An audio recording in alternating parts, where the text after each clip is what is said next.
Kendall, is there any sign of Miss Fedorov yet? Still hasn't come aboard, Skipper. I'll be in my cabin. If she's not aboard in half an hour, we'll sail without her.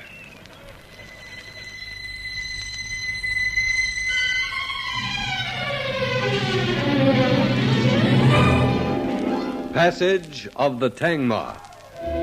The story of a ship and its cargo of death.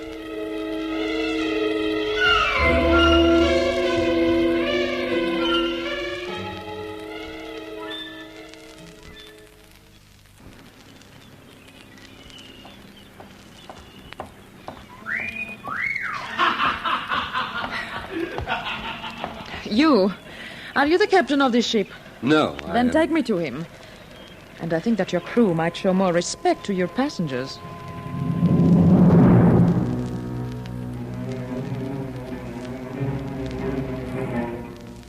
I'd watched Ilona Fedorov step from the cab that had brought her to the wharf. And in the long moments she'd taken to smooth her skirt over slender, shapely legs, work on the wharf came to a standstill. I'd never seen a woman command and retain so much attention and accept it so casually as her right. She stepped in front of me now, waiting for me to take her to the captain, with the faintest of smiles playing at the corners of her mouth. The combination of auburn hair and black costuming, the snow-white gloves and bag, spelt out a different kind of danger to the one Colonel Hacking had warned me of.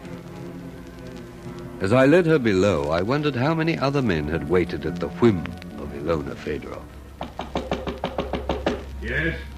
Our missing passenger, Captain. Bring it in. Miss Ilona Fedorov, Captain Goddard. Miss Fedorov, your things aboard? This gentleman has arranged that. I would like to go to my cabin at once. I'm rather tired. So am I, with waiting. Weren't you aware that we sail this afternoon? I was unavoidably delayed. Mr. Kendall, I'll show Miss Fedorov to her cabin. But how kind of you, Captain. I do not wish to be a nuisance, but... It's not a question of kindness. My first officer is needed on deck. All right, Kendall. We can be ready for sea in half an hour, Skipper. Excellent. I'll join you in a few minutes. Right, sir. There is a sense of efficiency about sailors that appeals to me greatly, Captain Goddard. Miss Fedorov, I think we better understand each other from the start. I don't like carrying passengers, but Tangmar is first and foremost a cargo ship. Cargoes normally don't keep me waiting. That's why I prefer them. But Captain Goddard... Since I've accepted this charter to Savannah Lamar, there's nothing I can do about that now. I've contracted to take you and the rest of Victor Wherryman's beneficiaries to Jamaica, and that's the end of it. But I'm not commanding an ocean-going playground. Is that clear? I'll do everything in my power to make your voyage as pleasant as possible. But I expect you to be aboard when I'm ready to sail. Captain, you are very attractive when you are stern. Miss Fedorov, the Tangmar could have been outside their heads by now. You may think you had some good reason for delaying my departure, but don't let it happen at any of our ports of call, or you'll find yourself stranded. If you'll come with me now, I'll take you to your cabin. Bosun, double-check the hatch covers. We'll be taking some heavy seas. All right, Mr. Kendall. Follow the tape on the hand covers there, Rick. Get the gangplank inboard. Someone coming aboard, sir. Go, all right, hold it. Bring them to the bridge. Right. What the devil would this be? Kendall, you've seen the passengers. What do you think of them? They seem all right, sir. Did the owners tell you there should have been one other? A certain Peter Slavin? Yes. He would have had Miss Challoner's cabin. Oh, let's hope there won't be any more trouble. You afraid there might be? 5 people sailing to Jamaica to share in a fortune. I suppose you know the old chap Wherryman stipulated that any one of them who didn't arrive automatically loses his share. The owners did say something about it, Skipper, but... Slavin's not going to be there when that million is carved up. I just want to make sure that my passengers are. Keep your eyes skinned, Kendall. The first sign of any funny business, report to me. Going to captain on the bridge, sir. Okay, thanks. Captain Goddard? Yes? Glad to know you. The name's Lee Blake. I want you to take me to Jamaica. You what? That's right, Captain. Oh, there's nothing fishy about it. I got my papers, passport, and so on. And I can afford to pay whatever you think it's worth. Aren't you cutting it pretty fine? I mean, what's so important about making the trip in the Tangmar? Well, let's say I'm restless, and I don't like big passenger liners. Well, is it a deal? Mr. Blake, this ship has been chartered for a special reason. My passengers are all aboard, and we're preparing to sail now. Yeah, that's the reason I'm here. I want to sail now. What do you think, Kendall? Well, sounds peculiar to me, but... Afraid I'm running from the police? Then stop worrying. I've been globetrotting since I left the States 2.5 years ago. I've been in Sydney for more than 6 months now. I figure that's long enough when I've never seen Jamaica. Mr. Kendall, have the gangplank secured. What do you mean we're taking him? It'll be a relief to have a passenger on this ship that I don't have to wet nurse, if you know what I mean. Come on down to my cabin, Mr. Blake. We'll check your story there. Yeah, and you can vouch for him? Good.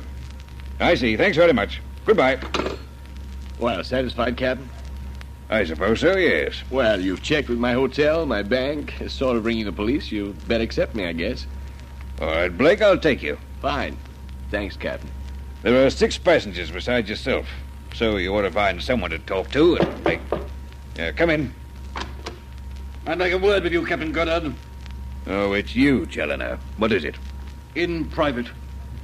Do you mind, Mr. Blake? No, not at all.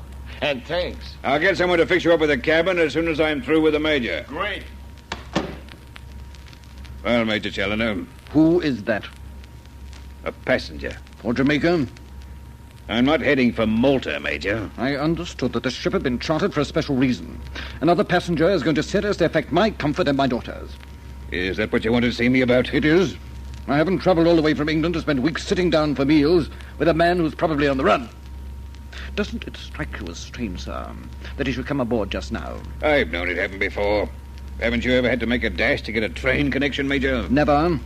In the army, sir, one learns to be punctual. How did you hear about Blake anyway, Major? He hasn't been aboard longer than half an hour. I heard some of the crew talking on deck. Well, it's bad enough having to make this trip at all, but at least we don't have to make it in the company of a fellow like that. If you ask me... I haven't. If you ask me... This man Blake isn't telling the truth. It is my belief that he's here because of the money.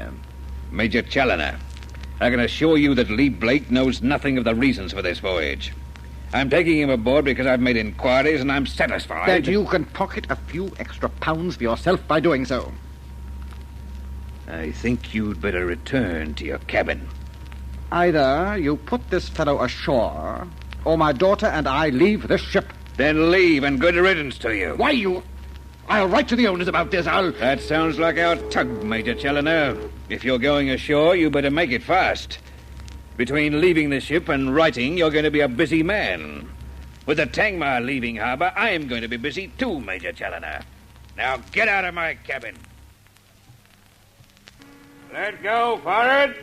Aye, skipper. Let go, aft. Right. Did Major Challoner leave the ship, Mr. Kendall? No.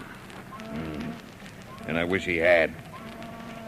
It'd have served him right if he hadn't reached Jamaica. Slow astern. Slow stand, sir.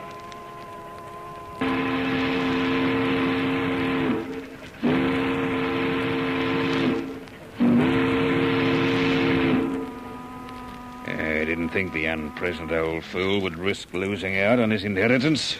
Yeah, I fixed up a cabin for Blake. Good. Steady she goes. Steady as she goes, skipper. As though I haven't got enough in my mind without putting up with Challoner. Well, his daughter rather makes up for it, so... Does she? She'd need to.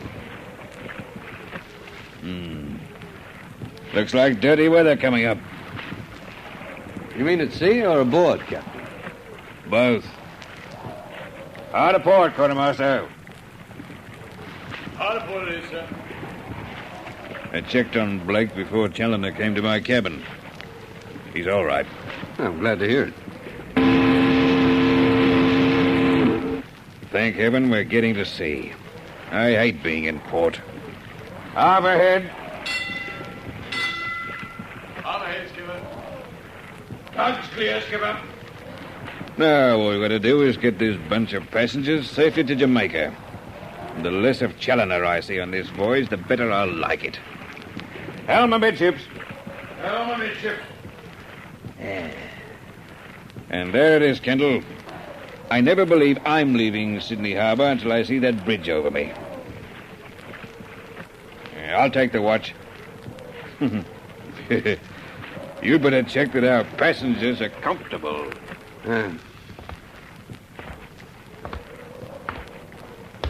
Oh, Mr. Kendall. We're looking for you.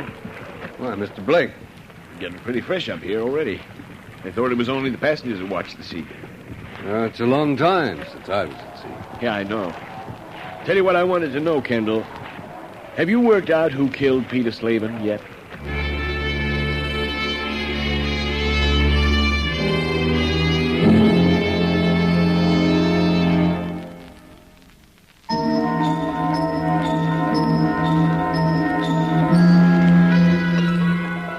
The storm clouds were gathering on the horizon, and through the flying spray as we hit the rollers outside the heads, I stared at Lee Blake.